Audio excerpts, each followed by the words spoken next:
Maswerteng araw mga friendly, kamusta ang pasok ng 2026 sa inyo? Nagsibukasan na ba ng alkansya? Proud ako sa kahit magkanong naipon mo. Nakakatuwa naman talaga, kaya naman this 2026, gagabayan ko kayo na makapag-ipon na mas malaki sa hindi mo inaakala. Tama friendly, alam niyo naman ako, isa po ako sa mga nagpupush sa lahat ng mga subscribers ko na makapag-ipon at sabay-sabay tayong magkapera. Kaya naman narito ang ilang gabay ngayong 2026 para makaipon ka ng diretso at walang sablay. Dito lang sa channel na kung positibo ka sa lahat ng bagay at may diskarte ka sa buhay, ikaw ay swerte. Siya si Rian, pwede mong kaibigan. Laging masaya at malawak ang isipan. Kaya maiibigan mo ang nilalaman ng kanyang mga adiyang may Sa pag-iipon, kailangan ng tamang disiplina. Mas malaki ang ipon kaysa sa mga nawawaldas mo dapat. Sa una, Frenny, mahirap. Pero kapag nakasanayan mo na, Frenny, walang katumbas na saya kapag nagbibilang ka na ng ipon mo. Kahit pabarya-barya lang yan, pag tumagal, gaya ng parati kong sinasabi noon pa man, malaki din yan at makakatulong sa'yo. So narito ang ilang tips para sa pag-iipon. Number 1, vision board, actual savings packet. Kailangan yan para mas ganahan ka. Even me, may mga visual board ako and sometimes mga friend, ginagawa ko din wallpaper sa phone ko. Ang mga gusto ko ma-achieve sa buong taon and it works talaga mga friend. Part of manifestation yan. Yung may nakikita ka or yung may nakikita tayo, ang isip natin kasi kailangan kung minsan may visual aids yan. Mas bumibilis ang pagmamanifest natin kapag may visual or actual tayong nakikita sa mga gusto natin. Like yung savings packet, mas nakaka-thrill kang mag-ipon kapag may nakikita ka, may mga sinishadan ka dyan, ganyan. Number 2, isipin mo may utang ka. Isa ito mga friendly sa mga dahilan kung bakit talagang nakakapag-ipon ako.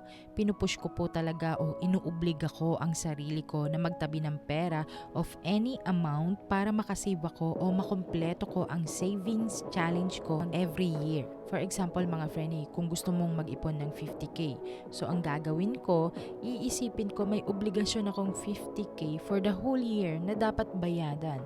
So every time na may extra, itinatabi ko yun. Take note of any amount ha, basta mabuo mo yung 50k. Ganon din dapat sa inyo, of any amount to any amount na target nyong ipunin. Promise mga friendly, effective Number 3, never say wala kang pera. For how many times na sinasabi ko, mas malakas ang power of words. So make sure na ang lumalabas sa bibig nyo, ang mga iniisip nyo ay puro positibo lamang para mas makaakit ng positive vibes. Mas gaganahan ka sa pag-iipon kung maaliwalas ang isipan mo.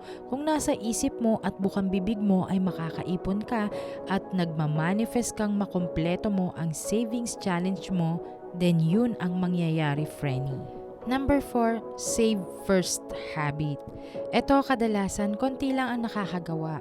Mas inuuna ng iba ang pagwawaldas. If ever man na may matira, yun lang ang maitatabi nila, which is wrong mga friendly. Try nyo gumastos ng balanse at ayon lamang sa kinikita mo. Number 5, budgeting, budget planner, or organizer. Eto mga friendly, napaka-epektibo na talagang makikita mo if saan napupunta ang kinikita mo. Mas nakakasave ka kapag ganyan. Kesa lahat ng pera mo is nasa wallet mo, mas nagagastos mo sa iba kesa sa dapat talaga. Kung sa wallet naman at may enough space, make sure na naka-allocate kung saan mo gagastusin. Especially dapat may savings na nakalagay dyan ha. Number 6, never say emergency funds. Sa pag-iipon mga friendly, lalo na ang gamit ang mga binder, make sure po na wag lalagyan ng emergency funds na word, okay? Mas maigi mga friendly if ilalagay mo is extra funds, extra savings, or yung miscellaneous, mas okay yan. Para kasing pinag-iipunan mo ang emergency na di pa dumadating. Parang humahatak ka lamang ng negatibo. So I suggest mga friendly, do not use the word or the term emergency. Para in case na mapuno mo ang extra funds mo or miscellaneous funds mo, hindi sa problema magagastos, kundi sa positibong bagay. By the way, share ko lang kasi may mga nagtatanong sa inyo about sa pinost ko na Ipon Challenge 2026 binder ko nung nakaraan lang na araw. Ito talaga is freebies before na binibigay ko sa mga ilan na nag-o-order sa akin. It was before mga friendly, so matagal na to mga friendly. Tignan nyo ito, ang mga binder na gamit ko for savings ko, sino di gaganahan sa sobrang dami. Nasanay na po kasi ako mga friendly, kaya dumadami ang iniipunan ko. Gaya ng sinabi ko sa inyo, kapag nasanay na kayo, mas na-excite kayo na mas padamihin pa ang ipon nyo. Tulad nitong isa, matagal na to sa akin. Ako yung nag-print na ito mga Frenny, nilagyan ko siya ng 50k ngayon. So may monthly savings challenge tayo na 50k. So mapupush talaga ako mga Frenny na hulugan. Ang tagal na nito sa akin. Kita nyo naman talagang gamit na gamit na. Ako lang yung naglagay ng sticker dyan mga Frenny, nag-print ako. So dahil nagsimula na naman ang hashtag MBR Ipon Challenge 2026 mga Frenny, syempre may panibago na naman tayong binder. Wallet size mga Frenny. So madadala mo talaga kahit saan. Ang sarap lalo mag-ipon pag ganito mga Frenny. If gusto nyo tong MBR Ipon Challenge 30 Shades Binder Wallet, ganito siya pag dumating sa inyo. And may kasama ng sticker number yan plus may Catalina Incense. Good for 7 days. Para matry nyo din ang aking MBR Catalina Incense, madami na pong nag-claim at nagpatunay na hindi lang mabango ang insenso ko, kundi talaga maswerte at nakakataboy ng negatibo. Etong dalawa na to makukuha nyo lang as freebies if o-order kayo ng aking Evil Eye with Torma Stone. The best ang combo na to para mas makaipon ka at tuloy-tuloy walang sablay. Once na ma-receive mo, insensohan mo din agad and manifest or plus isuot mo na ang bracelet para kung sakali na may makaalam na may ipon ka, hindi siya makaka-Evil Eye sa'yo.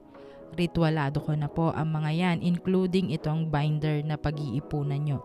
Bless ko na po siya at bless na din ng holy water para sa guidance at clarity na makapag-ipon ka ng maayos. So pag gusto nyo, i-message nyo lang ako sa FB or Instagram. Salamat!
Kaya subscribe na para sa knowledge na sadyang blessing tapos may pa-giveaway pa. Pakiclick na lang ng bell para agad din malalaman mo kung paano kaganda ang iyong kapalaran.